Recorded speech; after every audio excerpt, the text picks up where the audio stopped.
معزز سامعین کرام، جو آیت کریمہ وَإِذْ قَالَ إِبْرَاهِيمُ لِأَبِيهِ آذَرَ أَتَتَّخِذُ أَصْنَامًا آلِهَةً، آذر جو حضرت ابراہیم کے ابن کا لفظ جو استعمال ہوا ہے، جس کی وجہ سے کئی حضرات کو ایک شکوک اور شبہات یہ پیدا ہوتے ہیں کہ آذر حضرت ابراہیم کے والد تھے، اور جو نعوذ باللہ مشرک تھے، کافر تھے۔ آذر تو کافر تھے، آذر کے کفر کے بارے میں قرآن وضاحت کے ساتھ کہہ رہا ہے۔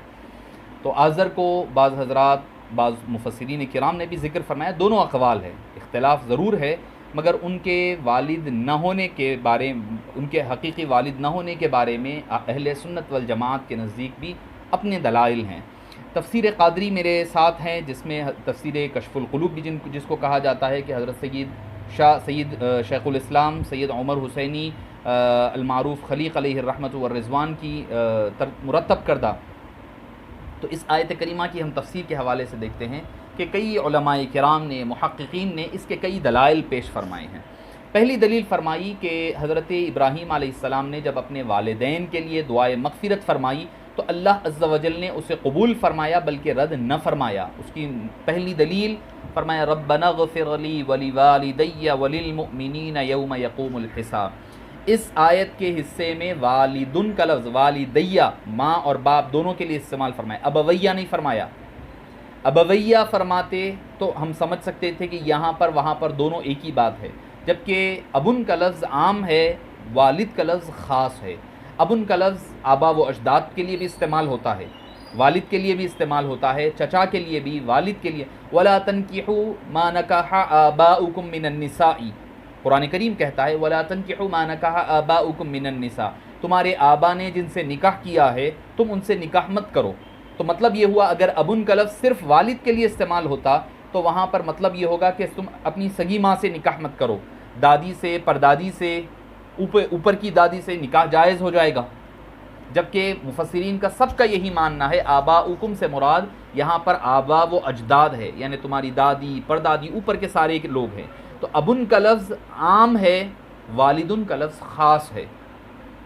تو اس آیت کریمہ میں جو لفظ استعمال ہوا ربنا غفر لی ولوالدی وللمؤمنین، فرمایا کہ اپنے والدین کے لیے مغفرت کی دعا کی تو اللہ تعالیٰ نے ان کی بخشش فرمائی۔ یہاں پر والدی وللمؤمنین یوم یقوم الحساب، یہاں پر وضاحت کے ساتھ آپ نے اس کا ذکر فرمایا۔ اور جہاں پر حضرت ابراہیم کے نے دعا فرمائی وما کان استغفار ابراہیم لابیہ فرمایا، اللہ نے وہاں پر حضرت ابراہیم نے جب اپنے اب کے بارے میں دعا استغفار کیا تو اللہ تعالیٰ نے ان کی دعا وہاں پر استغفار کو قبول نہیں فرمایا، کہ وہ چونکہ کفر پر مرا تھا، چونکہ جب وہ کفر پر مر گیا تو آپ اس سے بیزار ہو گئے۔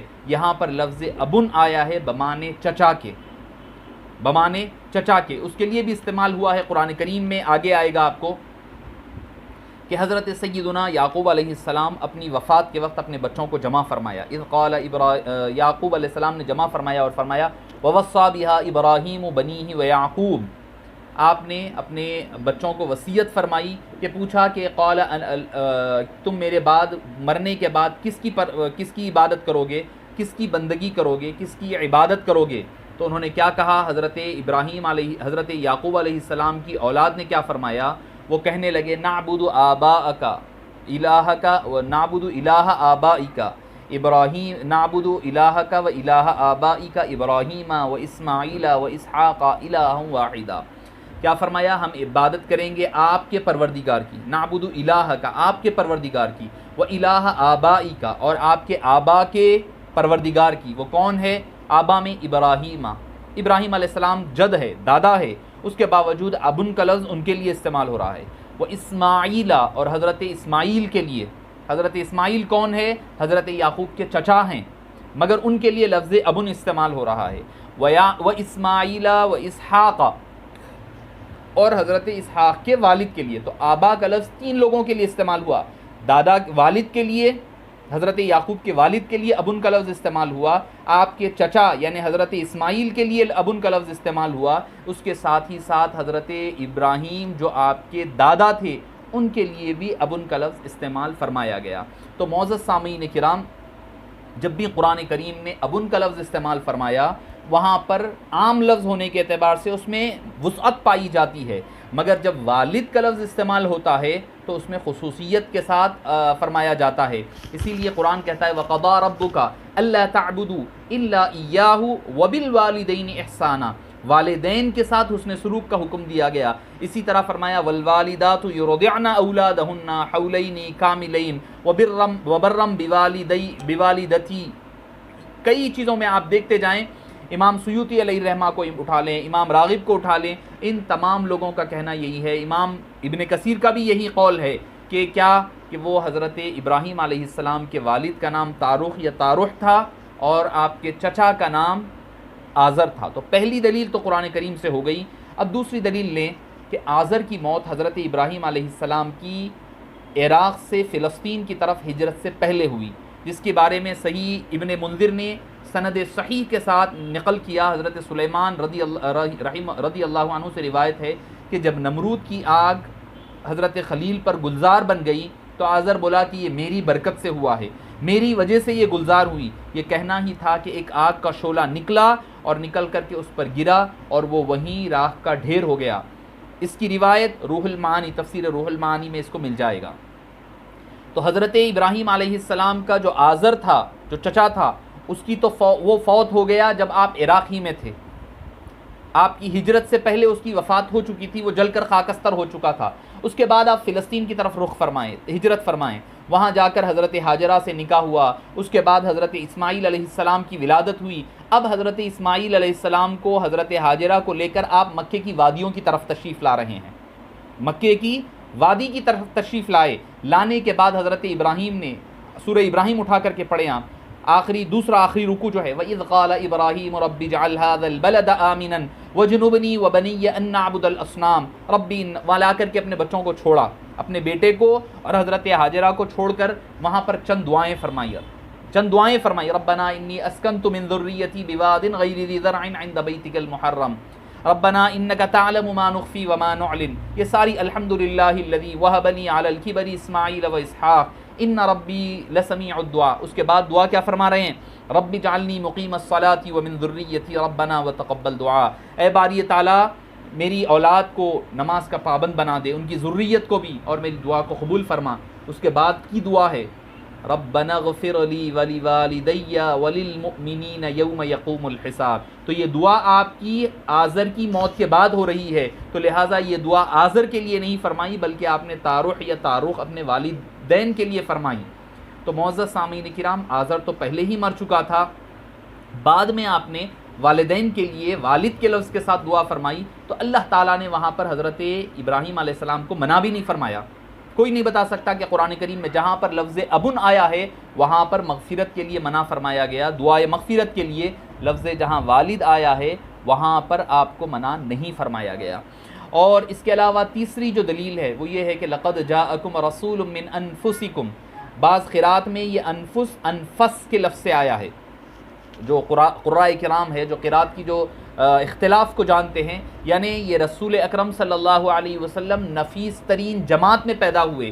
تو معلوم یہ ہوا کہ حضرت آدم سے لے کر حضرت عبداللہ تک سارے کے سارے لوگ نفیس ترین تھے، کوئی خسیس نہیں تھا، کوئی نجس نہیں تھا. اگر آزر کو حضرت ابراہیم کے باپ مانا جائے گا تو حضور اکرم صلی اللہ علیہ وسلم کے نسب مبارک میں ایک کافر نجس شامل ہو جائے گا، اور وہ اس سید الطاہرین امام المحبوبین کے طیب طاہر پاک صاف نسب میں کیسے آ سکتا ہے؟ آپ خود اندازہ لگائیں کہ وہ کیسے آ سکتا ہے. اگر وہ آ جائے تو پھر جو اللہ فرما رہے لقد جاءکم رسول من انفسکم، نفیس ترین لوگوں میں بھیجا گیا، تو جب یہ آ جائے گا ایک کافر تو وہ شجرہ جو ہے شجرہ مبارک اس میں تبدیلی آ جائے گی. اس کے علاوہ حبیب پاک صلی اللہ علیہ وسلم نے فرمایا لم ازل انقل من اصلاب الطاہرین الی ارحام الطاہرات. میں ہمیشہ پاک سلبوں سے ہوتا ہوا، پاک ماؤں سے ہوتا ہوا منتقل ہوتا ہوا آیا یہاں تک کہ میں پیدا ہوا.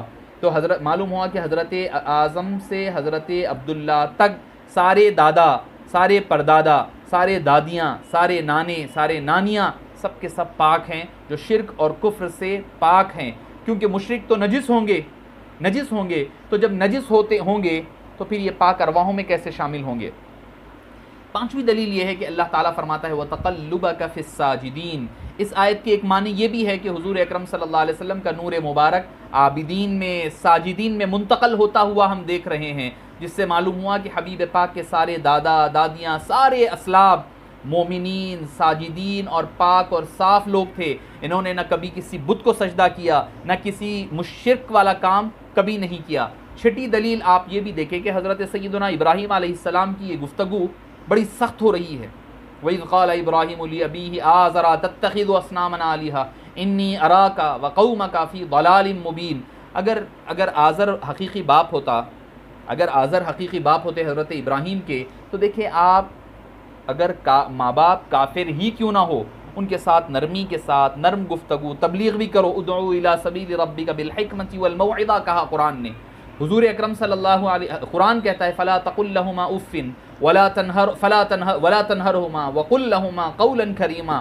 ان کو جھڑکو مت، ان کے ساتھ بدزبانی مت کیا کرو، جب بھی ان سے بات کرو کہ قول کریم کے ساتھ اچھی گفتگو کے ساتھ. تفسیر روح المعانی میں آتا ہے اچھی گفتگو کے ساتھ کیا کرو. یہ کافر مومن سب ماں باپ کے لیے اطلاق ہوتا ہے.